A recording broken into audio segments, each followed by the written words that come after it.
Today we're going to talk about confidence, but before we talk about confidence, I want to talk about the relationships between thoughts and behaviors, right? What you're thinking and what you do. It's a reciprocal bidirectional relationship. I love that, right? Sounds very scientific. What that means is that thoughts affect feelings and then feelings affect behavior, right? That is the reciprocal bidirectional approach. It also means that behavior affects feelings, affects thoughts too. It goes the other way. So if you have inappropriate thinking or negative thoughts, that will produce unproductive feelings, and those unproductive feelings will lead to poor performance in sports or in whatever endeavor we're talking about. The reverse is also true. Behaviors affect feelings, affect thoughts. So if you have poor performance, you'll have unproductive feelings, you'll feel bad, and that will engender negative thinking. And so this leads to, lowering an athlete's confidence or a person's confidence. But there's ways to practice so we can have the top part, the thoughts, the feelings, and the behaviors be positive, right? We can start with our brain to lead to positive feelings that leads to positive behaviors. One big way we do that is with self-talk. Hey folks, so today I want to talk about confidence. And one of the big things about confidence is a concept we call self-talk. Self-talk is a key to controlling your thoughts, which then affect your feelings, which then affect your behaviors, right? Self-talk is this internal dialogue that you have, like, oh, that was great, I did so well. And also conversely, oh my God, I stink, I'm never going to get this right. That kind of talk that goes in your head, I think of it as that angel and devil on your shoulder always talking. It can be loud, it can be constant, and it can be a positive thing or a negative thing, right? Productive self-talk can help make changes and help make you a better athlete, make you a better student, make you a better parent, friend, whatever.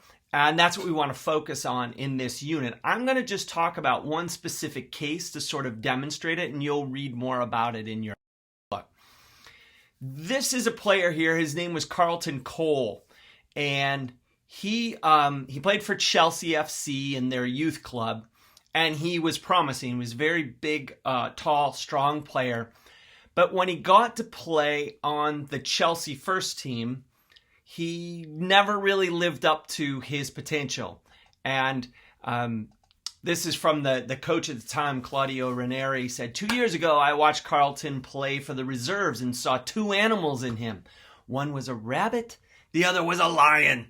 I want to see the lion come out in him more often. And Carlton then was actually put on loan and he was traded.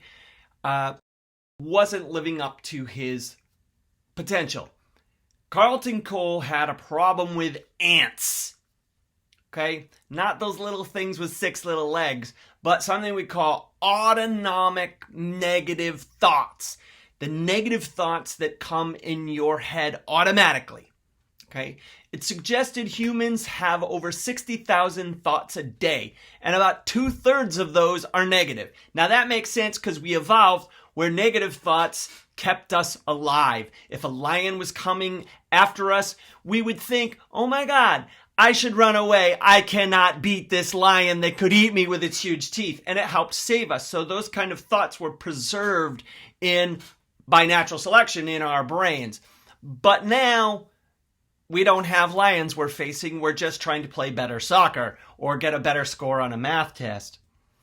So he suffered from the divide between practice and match day performance, right? The practice versus play divide.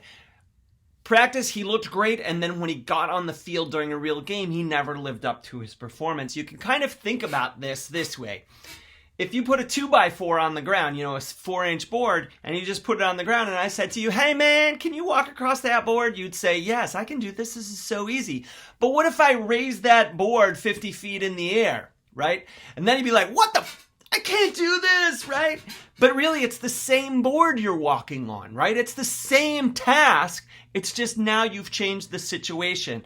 The same way that practice has less consequences than play. In this case, with the board, the consequences, you could fall to your death, and you don't want to do that. So that changes the way you're thinking, and those negative thoughts kick in actually as a protective measure, evolutionary speaking, but now they're a negative factor that lowers your confidence. So Carlton Cole worked with a sports psychologist named Dan Abrams, and this is what he did. He used this strategy called spot, stop, and shift, right?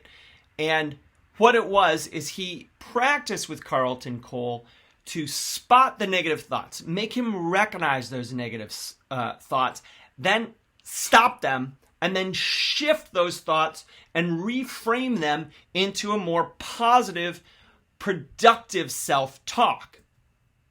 So spot, learn to recognize when he was having negative thoughts, right? Things like, this center back is playing well. I can't beat him. There's no way I can beat him.